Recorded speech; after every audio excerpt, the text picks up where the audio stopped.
Alright, so apparently in the video I didn't get the memo. I'm doing a voiceover.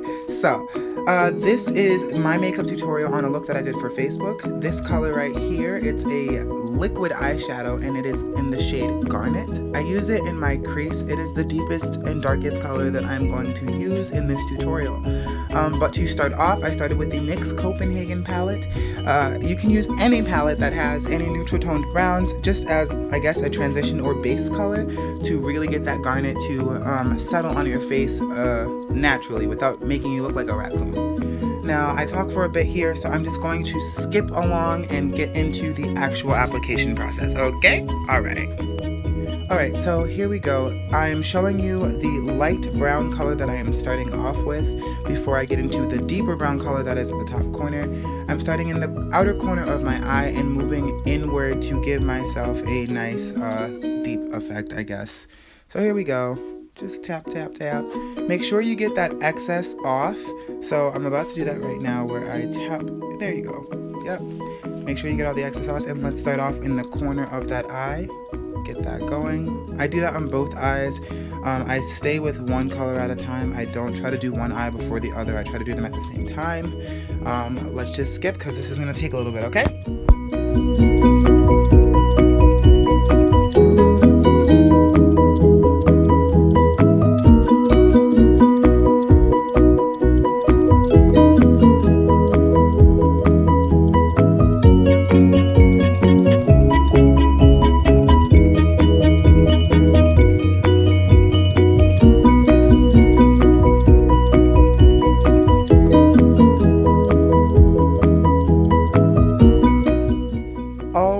Okay, so here we go. We are going into that deeper brown and we are doing the exact same thing to both eyes. So I'm going to skip around again because this will be very redundant if not. Just remember, start on the very outer corner of the eye because that is supposed to be the darkest portion.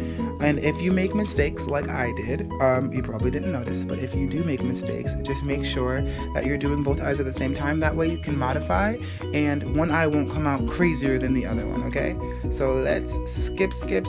Oh, but before we do skip, I do want to say, as you can see, I'm not going too far above my brow bone because I don't use foundation too much.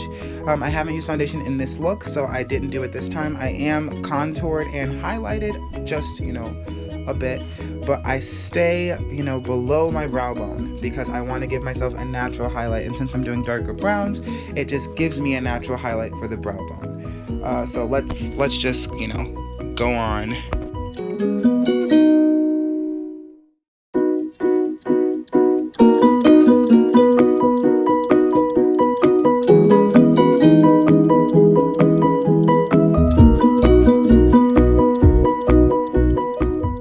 Okay, so this is where I let you know that I am switching brushes because the Shadow Sense color Garnet, which is what we're starting now, it is a liquid eyeshadow. And I don't want to use the same brush for a liquid that I did for a powder because it's just not good texture-wise. So I take a little bit, and with this product, less is more because it is very, very, very pigmented. You will actually see that because one eye will be a little bit darker than the other. I mess up on this eye actually. But I start on the outer corner and then I blend inwards. I only put it on the outer corner because it's just a lot of product. Like a little goes such a long way. And don't be afraid to get it in that inner corner of your, well, technically outer corner of your eye because it really gives that halo effect. Once you tap that, which I will show you later, tap the glittery, shiny color into the lid. So, as you can see, this is what I'm doing. I'm going to do it to both sides. We're going to skip. I probably should have stopped right there because I'm noticing it looked really okay just then. But here we go. Okay, so this is where I show you. This is the gold color that I will be putting into the lid for that halo effect. I'm using a smaller brush from Real Techniques by Sam and Nick. I just use this brush to get that glittery, shiny color into my lid. And I tap it in because tapping in the glitter really sets it into your eye, and I don't know why, but it just does. And as you can see, if you look, one eye is a little darker than the other one. But it's whatever. This is just a tutorial. It's all, case by case basis anyways. So, I guess that's a do not, but here we go. So tap, tap, tap, tap, tap. We're gonna tap that color right on in. Don't be afraid to get it a little bit on that dark portion of the outer corner because we're gonna blend that anyways. So that's what we're doing. We're doing it with both eyes, and we're just going to skip because there is so much redundance in this video. So here we go. Okay, so this is the portion where we talk about liner. So you see how my shadow shape is a little strange? I don't mind that, specifically because I use the liner to cover it up. Now how I start the liner is I start from the outer corner of my eye, and I just kind of use it to cover whatever looks not completely clean. Some people use tape, but I don't. I like to be in control, like complete control of the shape of my eyeliner. So as you can see, I start from this outer corner and I make a line based on where I want my eye, I guess my wing to end, and then I slowly connect it. Now it's really hard to see what I'm doing, but I am connecting it from the bottom, I believe, right now. I'm kind of making a triangle shape because I'm going with a straight wing this time instead of a curved. Just because of the way my eyeshadow came out this time, as opposed to last time.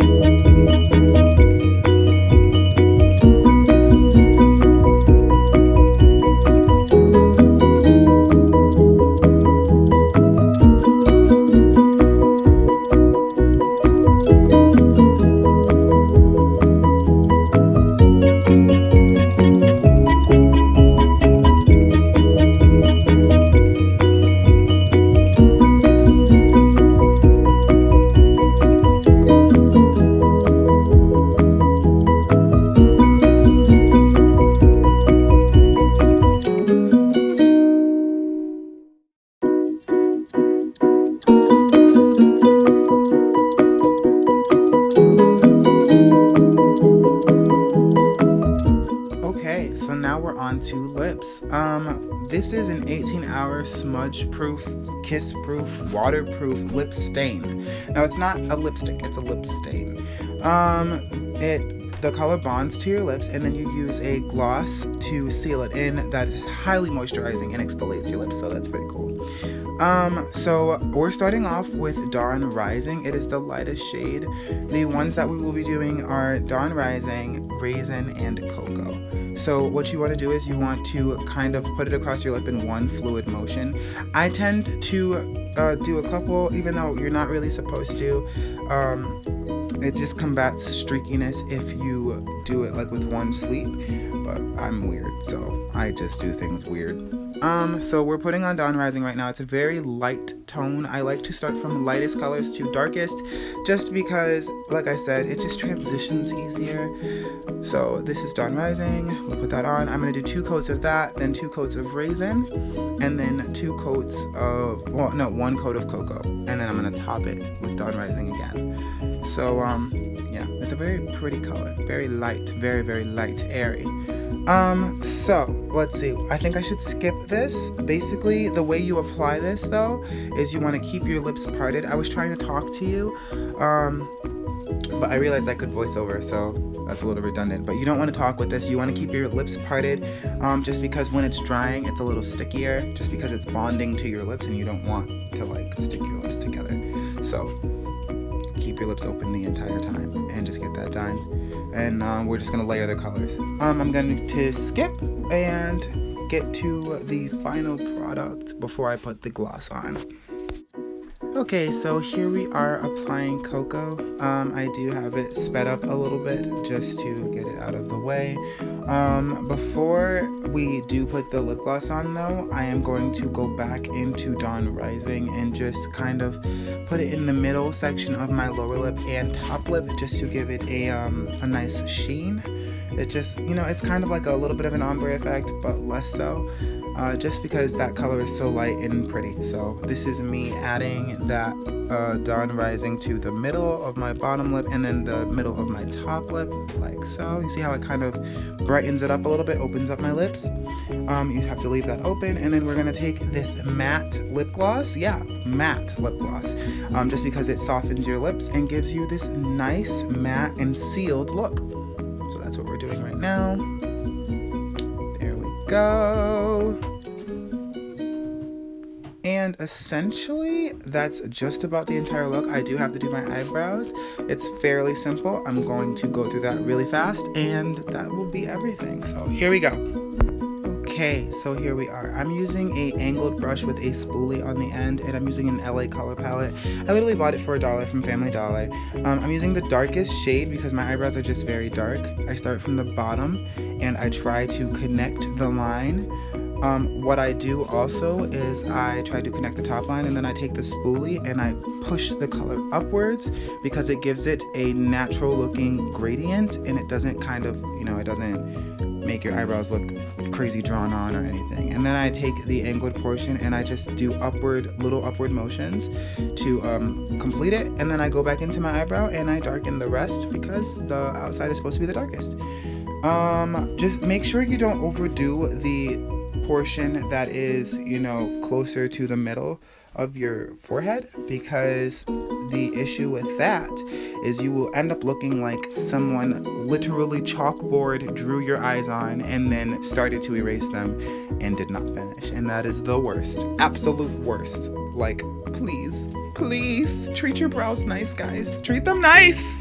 Okay, so basically that's about it. We do it on both sides. You see how it gives it that like really nice gradient? It's very simple. Now, if I did have a concealer or something, like if I was doing a foundation kind of look or a very glam look, then I would have concealed with a lighter concealer on the bottom portion and probably towards the top as well, just to clean it up and make it look really neat. I do need to get my eyebrows done. I have not done them in a while, so my eyebrows are a little bit messy. So I'm doing the other eyebrow right now, and that's basically it for the entire look. I'm about to show you the final product, so here we go. Okay, my loves, so this is my completed look. Well, it's almost complete. I would add mascara and a pencil liner if I had it, as well as a drop shadow using the middle brown color that I use for my crease. That's it. Thanks for coming.